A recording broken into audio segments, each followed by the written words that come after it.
नमस्कार प्यारे भैया बहनों, आज हम पढ़ेंगे प्रश्नावली 3.2। प्रश्नावली 3.2 का पहला प्रश्न है, निम्न आकृतियों में x का मान ज्ञात कीजिए। पिछली प्रश्नावली में अपने जो अंतिम प्रश्न हल किया था उसमें अपन ने देखा था कि बाह्य जो ये कोण बनते हैं, दो प्रश्न के दोनों में उनका योग है वो 360 आया था। यानी हमें वहां पर पता चला कि बाह्य कोणों का योग 360 होता है, चाहे कितनी भी भुजाएं है बहुभुज में, चाहे वो त्रिभुज है, चतुर्भुज है, पंचभुज है, छठभुज है, अष्टभुज है, दशभुज है, बाह्य कोणों का योग हमेशा 360 ही रहेगा। तो उस गुण के आधार पर हम ये दोनों प्रश्न यहाँ पर हल करेंगे। देखिए यहां पर ये देखो बाह्य कोण दिया हुआ है 125, ये x और ये 125। हमें ये x का मान ज्ञात करना है।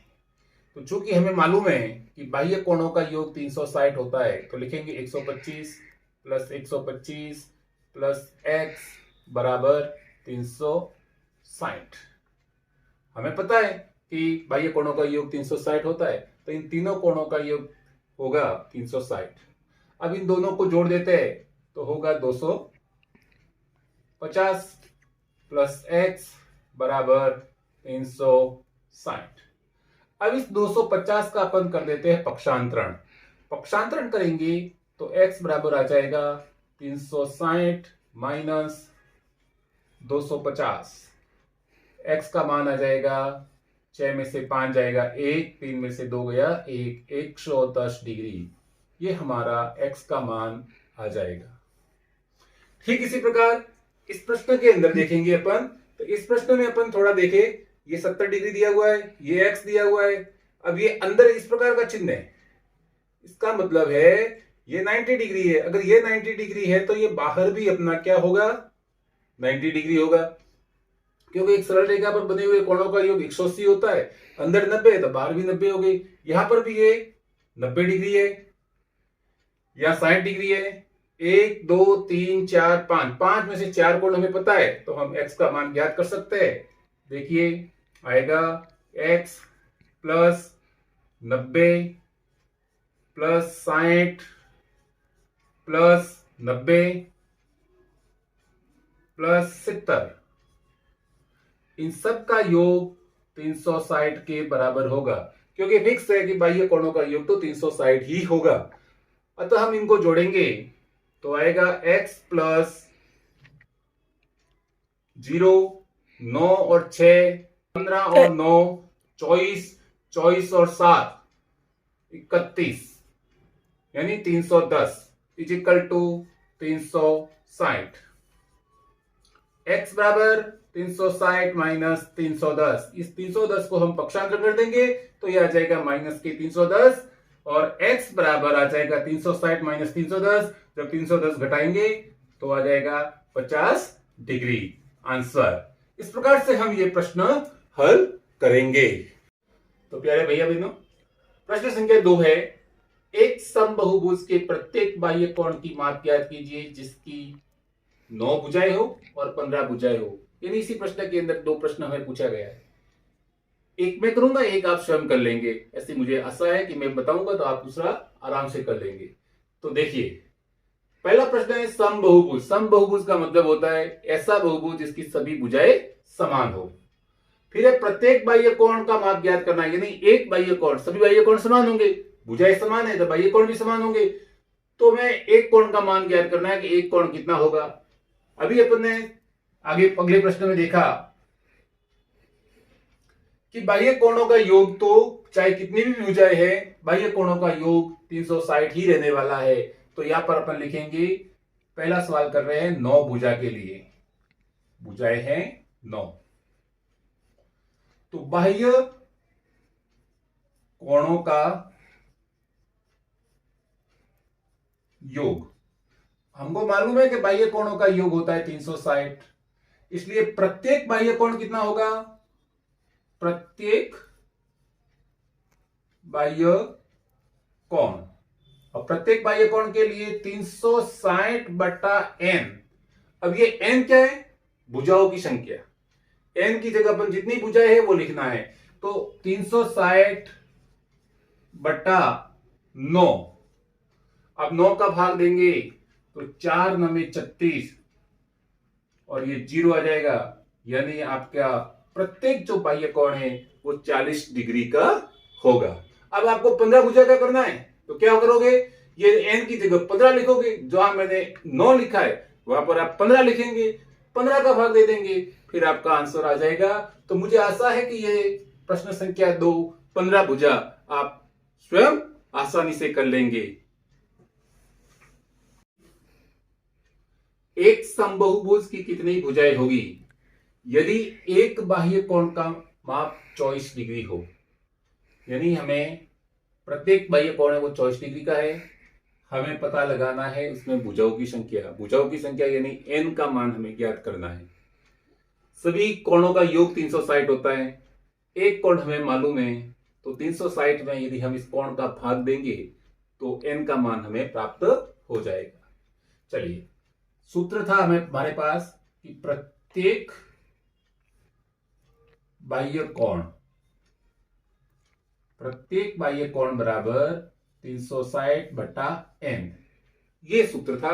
प्रत्येक बाह्य कोण हमारे पास है 24 डिग्री, 360 बटा n, n का मतलब क्या है, यहां पर भुजाओं की संख्या, यानी भुजाएं कितनी है। तो अपन n जब ज्ञात करेंगे तो 360 और 24 आ जाएगा नीचे, 360 बटे 24 हो जाएगा। अब 24 का आपको भाग देना है, यदि आपको 24 का पहाड़ा नहीं आता है तो आप 12 का भाग दे दीजिए, 12 का भाग 24 में देंगे तो आ जाएगा 12 दूनी 24, और यहां देंगे तो 12 तिया 36 और ये 30 आ जाएंगे। फिर 2 का भाग 30 में देंगे तो 15 बार चला जाएगा, यानी भुजाओं की जो संख्या है वह कितनी है, 15।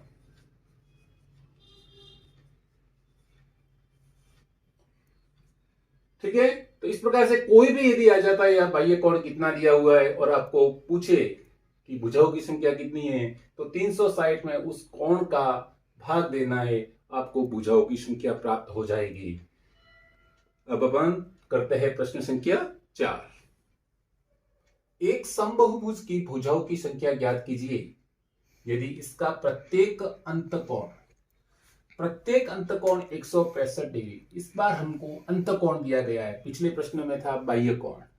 अब अंतकोण का योग का सूत्र है n-2 इंटू 180, और हमें प्रत्येक अंतकोण के लिए भुजाओं यानी n का अपन भाग देते हैं, जितनी भुजाएं होता है उसका भाग दिया जाता है।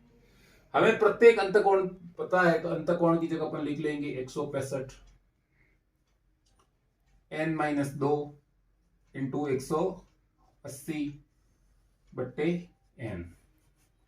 अब n का गुणा 165 से, इसके नीचे कुछ नहीं है, अपन कर देंगे 1, n का गुणा 165 से कर लेंगे, 1 का गुणा n-2 इंटू 180 से, तो इसमें तो कोई फर्क होने वाला नहीं है, गुणा करते हैं तो आता है 165 n इजिकल टू, अब 180 का गुणा इससे कर देते हैं तो हो जाएगा 180 n, और -2 का गुणा 180 से होगा तो माइनस के हो जाएंगे 360। अब पक्षांतरण करते हैं, पक्षांतरण करेंगे तो हो जाएगा 165 n, 180 n इधर आएंगे तो minus 180 n equal to minus के 360। अब बड़ी संख्या 180 है, तो 180 में से 165 को घटाना, दोनों चिन्ह अलग अलग, ये प्लस का है ये माइनस का है, जब भी चिन्ह अलग अलग है तो घटाव होगा, यानी हमें बाकी करनी पड़ेगी। तो घटाएंगे तो 10 में से 5 गए 5, और ये आ जाएगा 1, 165 और 15 180। लेकिन ये बड़ी संख्या जो है वो क्या है, माइनस की है, तो हमारा जो ये आंसर आएगा वो माइनस में आएगा, -15n इजिकल टू -360। दोनों ही पक्षों में यदि माइनस माइनस है तो हम उस माइनस को हटा सकते हैं, या ऐसा कहें कि दोनों पक्षों में माइनस का गुणा कर दें। तो जब माइनस का गुणा करेंगे तो ये दोनों ही जो माइनस है वो माइनस हट जाएंगे और आ जाएगा 15n बराबर 360। n बराबर 360 बट्टे 15।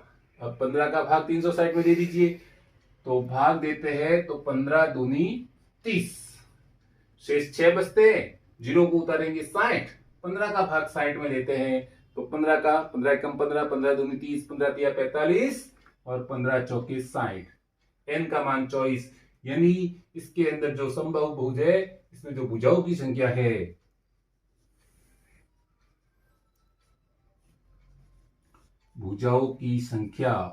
वो 24 है। तो इस प्रकार से यदि अंतकोण दिया हुआ है तो हमें भुजाओं की संख्या ज्ञात करनी है, तो ये सूत्र लगाएंगे और अंतकोण का मान रखेंगे, फिर क्रॉस गुणा करके और पक्षांतरण करके हम इसे आसानी से हल कर सकते हैं। तो आज मैंने आपको बाह्य कोण दिया हुआ, कोई बाह्य कोणों में कोई एक कोण हमें ज्ञात नहीं है तो उसको कैसे ज्ञात करते वो बताया। उसके बाद हमें एक बाह्य कोण दिया हुआ है और भुजाओं की संख्या ज्ञात करनी है, कैसे ज्ञात करते वो सिखाया। और अभी इस प्रश्न के अंदर मैंने बताया कि एक अंतकोण दिया हुआ है और उस समबहुभुज में भुजाओं की संख्या कैसे ज्ञात करनी है वो बताया। आशा करता हूं आपको ये अच्छी तरह से समझ में आए होंगे। ऐसा कोई भी प्रश्न आ जाता है, संख्या या चेंज होगी, इससे ज्यादा कुछ नहीं होगा, केवल यहाँ पर कौन है कौन का मान चेंज होगा। आप इसी विधि से करेंगे, आप उसे अच्छी तरह से हल कर लेंगे। आपको ये वीडियो पसंद आया है तो आप मेरे चैनल को सब्सक्राइब कीजिए, वीडियो को लाइक कीजिए और अधिक से अधिक शेयर कीजिए। धन्यवाद।